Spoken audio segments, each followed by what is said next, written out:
गणानायकाय गणदैवताय गणाध्यक्षाय धीमहि गुणशरीराय गुणमण्डिताय गुणेशानाय धीमहि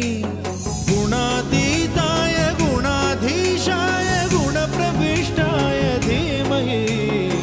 एकदन्ताय वक्रतुण्डाय गौरीतनयाय धीमहि गजेशानाय भालचन्द्राय श्रीगणेशाय धीमहि